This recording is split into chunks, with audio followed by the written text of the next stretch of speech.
odds were right. This is the best way to travel. Woo! Alright everyone, this is my review of the movie Thor. Now I don't really want to give away too much, so I'm going to try and edit out anything that could be specific to the movie or reveal any important plot points. If you want to check out the full review, then you can click the link here, but I'm warning you, once you get started, you better make sure you want to watch it, because you can't unhear what was said. So proceed with caution. Now the movie starts out great with some of the best visuals that I've ever seen in a movie before. I can safely say that that was the best I've ever seen. Now I've seen before, but this was the best. It was so beautiful that I would want to live inside of it forever. And right after seeing it, you're treated to a where you get to see Thor use every bit of his. Now the movie starts off so great. How could they honestly top that? Well, they didn't. The movie starts out great. The beginning is the best part. After that, it gets kind of lackluster. Shortly into the movie, Thor gets banished to Earth for being a and has to live life as a mortal when all of a sudden he comes across some of the hottest women on Earth and they all have a zany time together. I can't help but think that the writers of the movie were probably like, yeah, hey, how socially awkward do you think we can make Thor? But it works, and it's actually kind of hilarious. This drink, I like it. Another! Thor's an asshole. This is going on Facebook, smile. I kind of like the scene where he goes into a to try to get a but aside from the silly jokes made at his expense and a couple of antics, there's really not a lot going on while he's on Earth. And while he's there, I never really feel like there's a sense of danger or impending doom. There's really not a lot happening.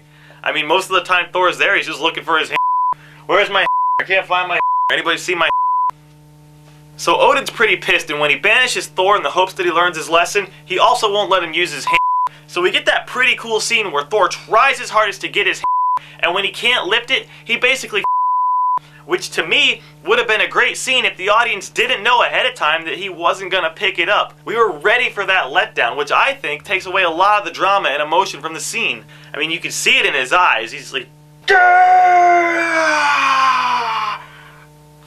we already know he's not going to pick up the hand. It sucks, but we shouldn't have known. It would have been a much better scene if we didn't. To make matters worse, Loki says to Thor that his father's and his mom won't let him. So we, the audience, should feel really bad for him. I mean, that's a pretty day to have, but it doesn't seem to affect him too much because 2 scenes later, he's making waffles and giggling with the hot ladies. Don't get me wrong, I'm sure anybody would want to have hot women around them at such a crucial point during their life. Hey, you know how you're not allowed to touch it? Well, your dad's, and your mom won't let you get away from me, ugly. Get well soon. But seriously, it really didn't seem like that big of a struggle for him. He just kind of accepts it and moves on. Which would be really great, except for the fact that he goes through all these changes in 2 days. 2 days, really? 2 days. You can cope with your father's except that you can't and you learn your lesson in 2 days? God of Thunder? More like God of being really okay with stuff.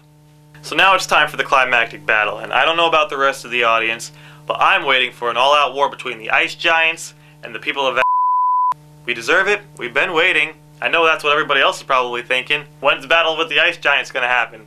When is it going to happen? We don't get that. We don't get anything like that. What do we get? A mere tussle. A tussle with Loki and Thor.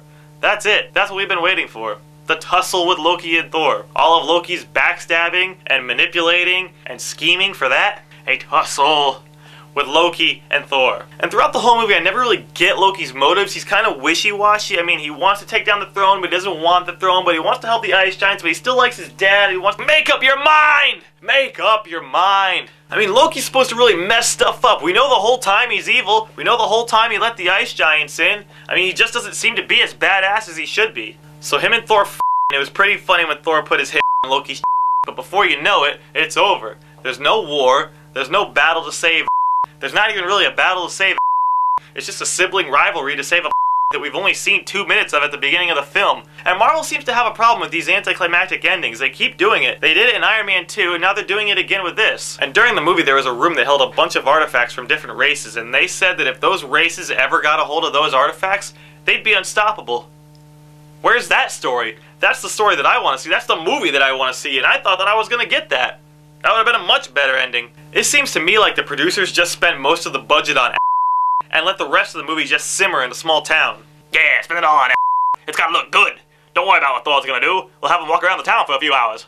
I don't know about anybody else, but during the movie I didn't really feel like I was in danger, because it didn't really seem like the people on Earth were in danger. And you might think, well, clearly Thor protected the townspeople from the robot. But the robot was only there because Thor was there, so they just needed to not be where Thor was. And it wouldn't be really that hard to get all those people out because the town was only about a quarter mile long, so evacuating it wouldn't be as hard as evacuating an urban city. I can't help but feel this could have worked out a lot better as a half-hour cartoon episode, and it probably could have been called A Day in the Life of a because that's really what it was all about. Sure, it looks beautiful, but the story didn't really merit a movie to me. Does Thor deserve a movie? Absolutely he does. But I also think he deserves a better story, or at least a better ending. Nice job adding though. That was pretty cool.